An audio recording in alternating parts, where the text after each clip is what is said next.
Good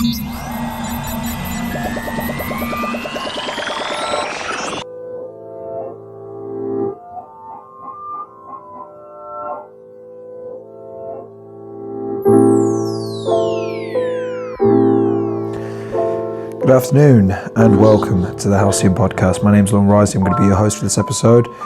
Doing an address to camera on this occasion. I've just done a podcast. It'll be dropping very, very shortly from what I understand. It's a bit deep and it's ranty, so I thought I'd put out a second podcast to coincide with it or to come shortly after to try and lighten the mood and give some people who watch my channel for other reasons something else to watch. Apologies in advance for the voice. Completely unrelated issue, tonsillitis. Unfortunately, it is what it is. It runs in my family. But anyway, niceties, pleasantries, apologies out of the way. Let's talk about some pop culture. Let's talk about Avengers, Infinity War. If you've not seen it, go see it. If you have seen it, then enjoy this moment that we're about to share with each other. I thought it was an immense film. I think the pacing was what it needed to be, considering how much they needed to cover in the film in terms of introducing Thanos, catching up with the heroes, introducing the threat, escalating the threat, introducing doubts and cracks in the psyche of the heroes, building to a crescendo of a finale, then paying it off well, and then also leaving the audience wanting more at the end. I thought it was a fantastic film. Particular moments that I think are worth bearing into consideration. If you've not seen the film, like I say, spoilers and blah, blah, blah, I don't care. If you're watching this, you must think I'm going to talk about spoilers. Spoiler-wise, the fact that Tony Stark and Captain America somehow make it through the film indicates to me that there'll be a sacrifice play at the end of the second film. Just personally, I just think that it'll have to be, there'll be a trade one for the other. And I think that's how Doctor Strange and Peter Parker, who have been confirmed for second movies, are going to be coming back. What I thought was really good about the film was Thanos was, and everyone's really touched on this and they're completely right, it's Thanos' film. It's not really the Avengers. It should have really been called Infinity War to kind of take the emphasis off the Avengers to a degree, because even though from a marketing perspective that wouldn't make any sense, but Thanos is really the key to this film. And they nailed his character in terms of he's all powerful, yes there's might, and yes there's evil in him. There's a relentlessness and a willingness to do what needs to be done. But at the same time, there is something within him that people relate to. There is a moment where he has to sacrifice his daughter Gamora, adoptive daughter I should add. And he genuinely can't do it, but at the same time, the way he drags her by the arm and just almost in a trance state with tears running down his face and Gamora begging him not to do it. Not because, even then she still hates him. Even in that moment, it's not out of love or her heart breaking as a result. She still hates him. She doesn't want to die because of his ambitions. It's a very complex scene. It's not an emotional scene for her, but it is for him. Crazy. The fight at the end, I thought the fact that they let Thanos use the gauntlet in interesting ways and let him exhibit his power, and the heroes are literally helpless at times. I thought that was great. I thought that illustrates the disparity of power between these foes. Thor as well, kind of becoming God mode at the end, is, some people might not like it. I like it. I think it builds to the second film because now you have a character that potentially can stand toe to toe with Thanos. Just it came too late in the film, as sometimes do. Sometimes good plans go awry. I would recommend this film to only the people that have seen the previous Marvel films. If no other reason, then there is a lot to take in, and there's a lot of the relationships that are fractious that you won't understand unless you've seen them. You won't understand the arcs that these characters have gotten to get to this point. But weirdly enough, and DC fans won't like me saying this Infinity War is exactly how they should have done Justice League. Just jump right in. Just jump straight in. Don't have build-up films for Batman and Wonder Woman and Superman. Don't bother with any of this bullshit backstory in the film. We've got to take up half of it going through, we've got to trust each other, blah, blah, blah. Just chuck them in as a team. have the relationships already inbuilt and let's just enjoy it. And we'd have had a much better time. Hence this film. Even as dark and as gritty as DC like to think, this film had moments of real darkness, real grit. Loki having his neck broken, and it wasn't a violent scene. It was slow, it was methodical. Loki's life was literally leaving his body before your eyes until that final moment where you see that he's died, and it's permanent. It's not one of those ones where he's just going to spry up and all the rest of it. They really let that moment sink in. And of course, the other moment that really makes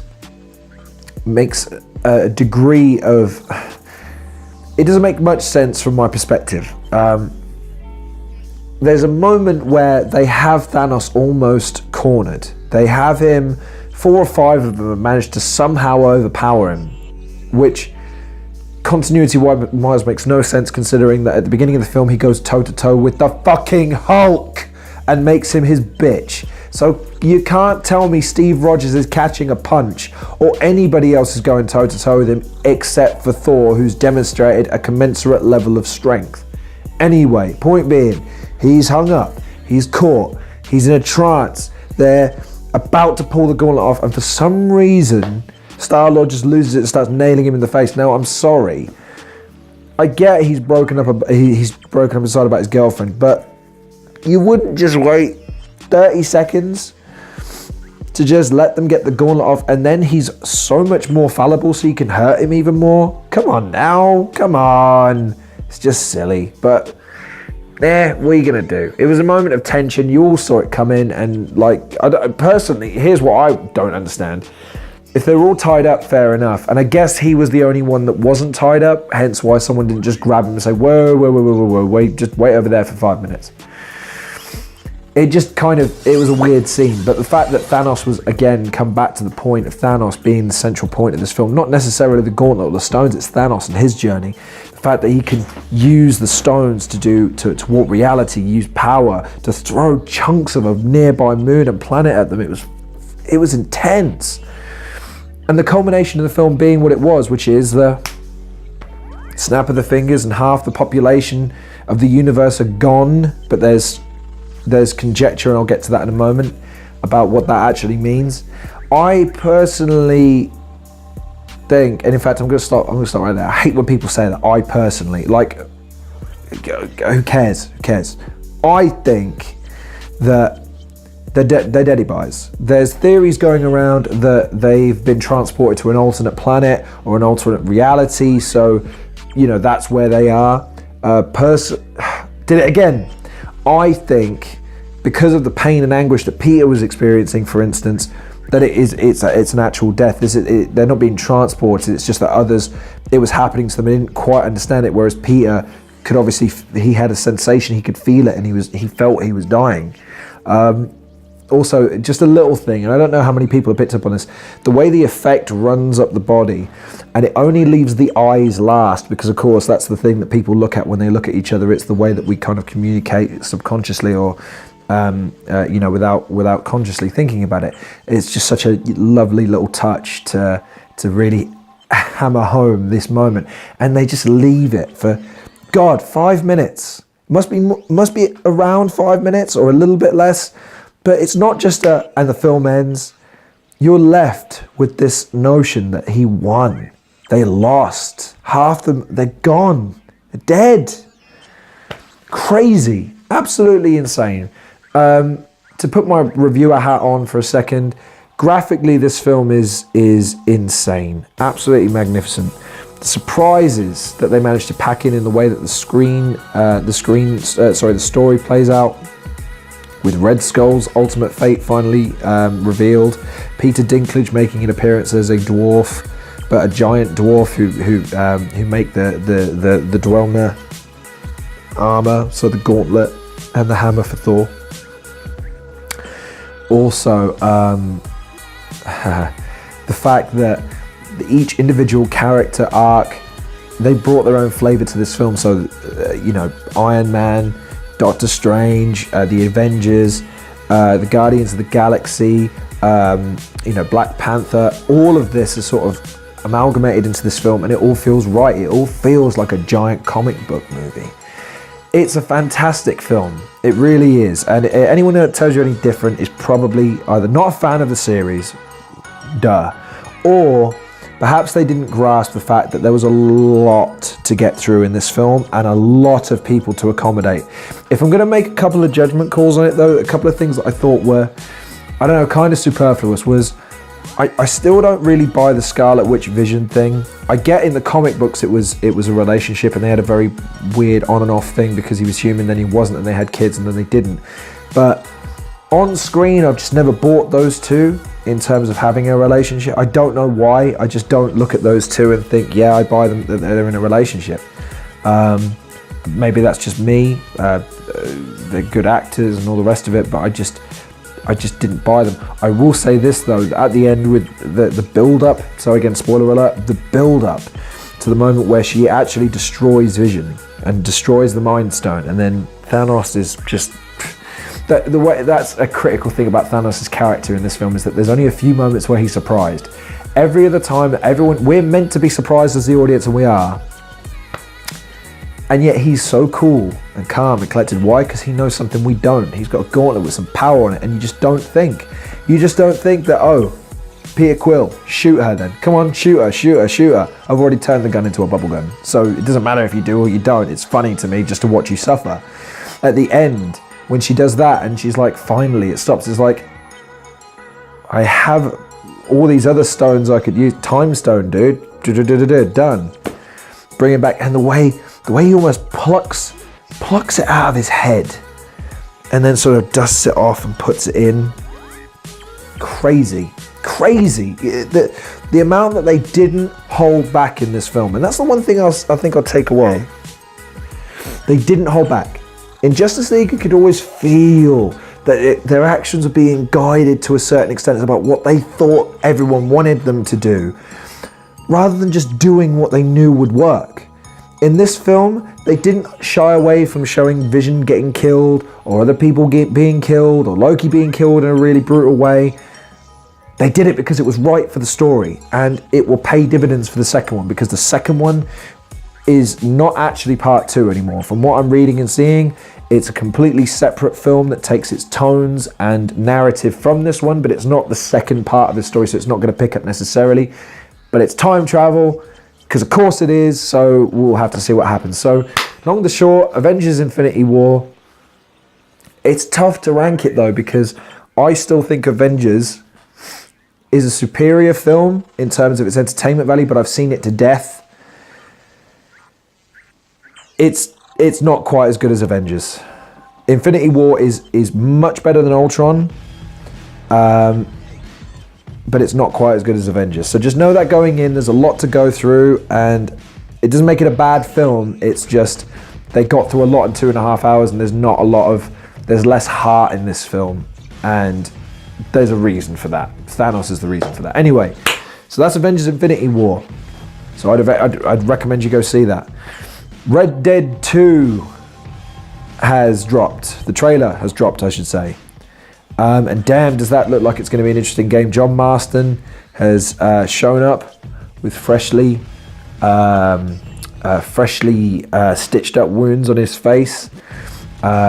It's very heavily implied that you're going to be part of a gang in this narrative, so obviously the multiplayer is going to be a massive element of this game. If Rockstar are going to switch their attentions from GTA 5, which is still making bank, just go on the store. If you're on Xbox Live like I am, for instance, go onto the store. You can still buy GTA for 70, 80, 90 pounds, which means people are paying that, which is absolutely insane for all the DLC and the packs and the Megalodon card and yada yada yada. Crazy to think that they're, considering I bought Witcher for £15 not a couple of months ago, recently picked up Mass Effect Andromeda, which I'm playing through at the moment, for like £7, Titanfall 2 for £8. Even FIFA's probably not doing as well as these guys at the moment, and FIFA's the most profitable game in the world. I know that they make more money in terms of day to day, but the fact that they're going to have to shift another FIFA this year at some point in order to keep that turning around. GTA's come out years and years ago. It came out in the last generation. That's how long ago it's been on. So I'm making my way through Mass Effect Andromeda at the moment though. I think as far as it, I will try and get around to a review, but as I said in my previous podcast that you may or may not have seen, I don't blame you if you've not seen it. It's more emotional and more linked to me and my life and my views than this podcast, which is more talking about the world and what I think, blah, blah, blah. I think that Mass Effect Andromeda has the mechanics to be a very special game, but it just doesn't have the love that even the first three, I know the third one didn't have a great ending, but it still had a tremendous amount to it. Had a lot of thought, had a lot of promise, delivered on a lot. And I think that game gets sold short now just because of that ending. And as a result, this game feels unfinished. It feels like a great concept that just wasn't realized properly. Just tiny things like the glitches are fucking everywhere in this game. Everywhere. The limp syncing is bad. The graphics aren't as good as they perhaps should be for next gen. Maybe I'm just misremembering. I know people have a habit of playing the newest game, seeing it's a bit better, but not actually remembering how the old one looked. You compare and contrast them, you're like, whoa, there's a massive difference. Just playing the FIFAs, going back 3 or 4 years on a FIFA actually makes you go, whoa, okay, we have actually moved on from things. But yeah, as far as Mass Effect is concerned, I'm having fun with it. It's just not exactly the game I was hoping it was going to be, and it's looking like it's going to be the kind of game that a lot of reviewers are giving it shit for. I will get around to playing Titanfall 2. I will get around to doing a Witcher 3 review, because that game is absolutely insane and it deserves a word from me because of how much it's given me joy over the last couple of weeks. As far as sport is concerned, there's Haye Bellew tomorrow, but there's not a lot to say about that because the build-up has been largely forgettable. Yesterday they touched noses. In the UFC, not a lot going on at the moment. There's still the Floyd murmurs, but they've died down to a certain degree. CM Punk is confirmed for an upcoming pay-per-view with a view to perhaps fighting Mayweather if he wins, I guess. We'll see. Conor McGregor, his ultimate fate is yet to be decided. I think with the Conor McGregor situation, you have to look at it, and a lot of people are giving him sort of a pass and saying maybe he didn't mean it, or maybe he's not thinking, or whatever. I think considering his history over the last 6 months, you just have to look at it from the perspective of he's trying to promote himself without fighting. He's just trying to keep his name in the ether. It's a tactic Floyd Mayweather has employed for years by just saying some controversial shit from time to time. Even the fact that he went to prison for beating up his missus or throwing her down the stairs or whatever he did, it kept him in the news. I'm not saying that's a good thing. I'm just saying that the guy knows how to keep his name out there in the ether, which is never a bad thing when you're trying to make some money and when you spend as much money as Floyd Mayweather apparently does. But Conor McGregor he's just doing what he's doing in terms of just keeping his name out there and making some money while he's doing it. I don't think he necessarily wants to fight anymore. That's a narrative that's being pushed by the UFC so they don't look bad in front of the world. Because who really does want to get punched in the face for the living? Even the best fighters in the world eventually get their ass kicked, so why would they want to keep doing it? GSP's probably the only exception to the rule at the moment. Someone that's retiring on top, having avenged everything in the UFC. Conor, I guess, to a degree as well, but he's obviously come off the loss of the back of a loss to Floyd Mayweather. Other sporting things, I haven't talked about it yet. Arsene Wenger announcing he's going to step down. He's about 2 weeks old now. It's a story we've all known about for a while. The Europa League final was yesterday, and I guess it's tough because we all bought into that last little narrative, which is right. Well, let's all get behind Wenger and let's try and get this trophy. Let's try and win a European competition for Wenger. Let's all do it. And we go out again on a whimper. 2-1 on the night, 3-2 overall.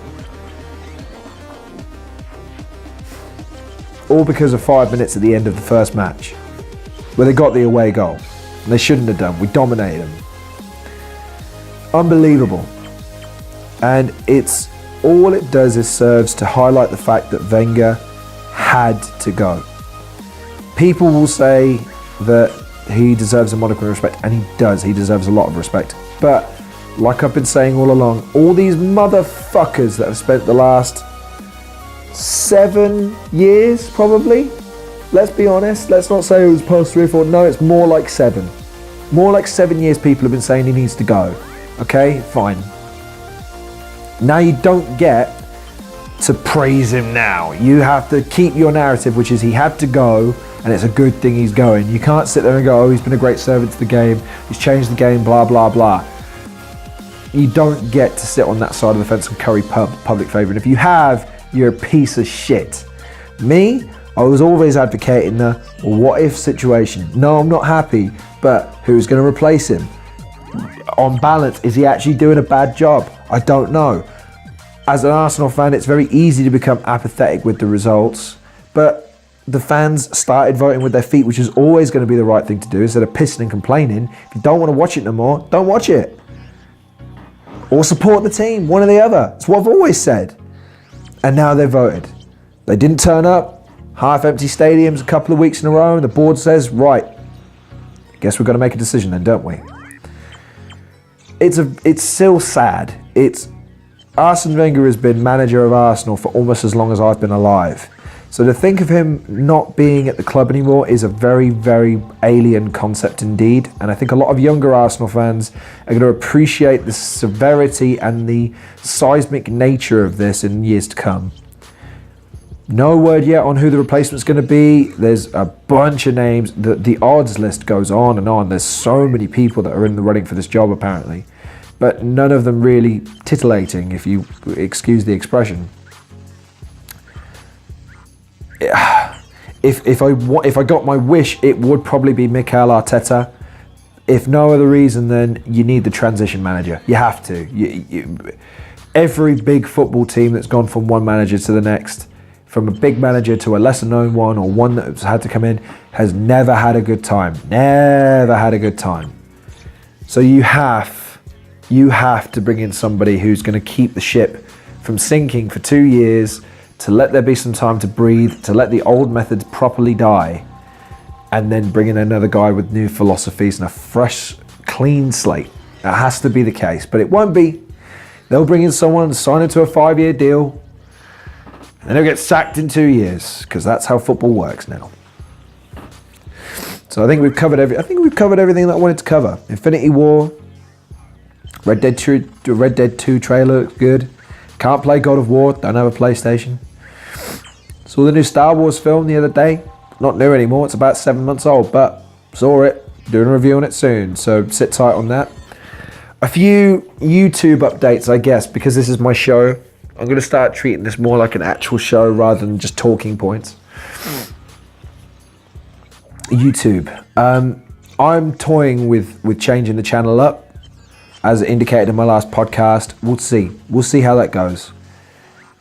If I want to do more content, it might be more free format like this, just because it's a lot easier on me, and I can sort of do things as I had the ideas for them, rather than having to sit up and make a premise. I mean, green screen's still there, so if it ever tickles my fancy, don't you worry. The Halcyon show will be back to what it was doing before.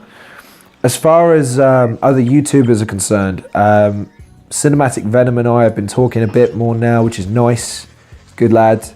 Kind of patch things up, supporting his channel a bit more, and I'd ask you to do the same, especially since he seems to be blowing up now. So any support you can lend to him, or I forget the guy's name. God bless him. It's in the back of my head. They retweet each other all the time. I'll get the name and I'll put it in the description below. But all the guys on Twitter who I follow, all the guys on YouTube who I subscribe to, you're killing it. I really hope you go support them. But as far as Twitter, YouTube goes, I'm giving it serious thought, because it's not as fun as it used to be. The audience hasn't really picked up on YouTube the way I thought, and that's because I can't give it the kind of attention that I think it deserves. It's an art form that needs to be respected, and I don't respect it right now as much as I should do. So we'll see what happens. But until then, it's still my show, my channel. I can do whatever the fuck I like with it. So I'm doing this now because I want to do some content. It helps me. It's cathartic for me. It's nice talking to a camera. That doesn't sound lonely or anything. But I imagine that I'm talking to you at home, whoever you may be. I imagine that you're here and we're having a conversation because it's nice. And other people have different ways of coping with things. Me, I'm a very introverted person, so doing this helps me try to feel extroverted and feel like I'm sharing and contributing, because that's what people are meant to do, I guess. So, weird little introflexion aside at the end there. I think I'm going to bring this podcast to a close now. The first one is rendering as we speak. If you made it through that podcast, God bless you, and I hope you take something away from it, because I'm cutting a mean-ass promo. I didn't talk about WrestleMania, but I'll talk about that another time. Just keep things on an even keel as far as content is concerned. I'll keep wrestling separate, so if people don't want to hear about wrestling, they don't have to. Same with the personal stuff, same with the sport, same with the gaming. So I might change it up so the podcast format is individual segments of individual topics. It won't be a big show. It'll be kind of everything sort of thing. It'll be more centralized and compacted. Who will see? It's my channel, so I can play around with it with all I like. So, in a roundabout way, as I always do, thank you very much for watching. Thank you very much for listening to this episode of the Halcyon podcast. Please like, share, subscribe, check out some of the other content creators in the description below, all that good jazz. If you haven't seen Infinity War, go see it. If you haven't played a Mass Effect Andromeda, I would suggest yes, just don't go in with too high expectations. Go and get excited for Red Dead Redemption 2. Get hyped for some of the Arsenal games that are coming, because they're just going to throw kids in there and say, best of luck to you, go get blooded out there, because that's really the only option now for Wenger as far as trying to do something good for the talent. In the meantime, please take care of yourselves. If anyone's watched this and feeling pity for me or a bit of sympathy, I appreciate it a lot. I've been fishing for it, quite frankly, so it's nice to get a reaction, it's nice to get a response, but don't you worry, I will work my way through this shit as I always have and I always do. I'd like to think that I will show the path for other people to take if they're in a shitty position like me and need to know it's going to be okay. How do I cope? Well, a lot of porn, no, I'm just joking. Just little things get you through the day. Seeing your family, seeing people, seeing the things you love, all the rest of this jazz. It can help. It's not the be all end all, and it doesn't keep you warm in those quiet moments at night. But it's important to keep going, and it's important to keep plodding on. So you have to, and I implore you to. I appreciate you listening to this podcast. Appreciate you listening to the last podcast. There's a Blink updating soon, so I hope you check that out. Check some of the other videos. Look forward to more content, because it is coming. Just bear with me, give me time. And as always, I've been your host, Lil Risley. Take care of yourselves. This has been the Halcyon Podcast, and I'll see you on the next episode.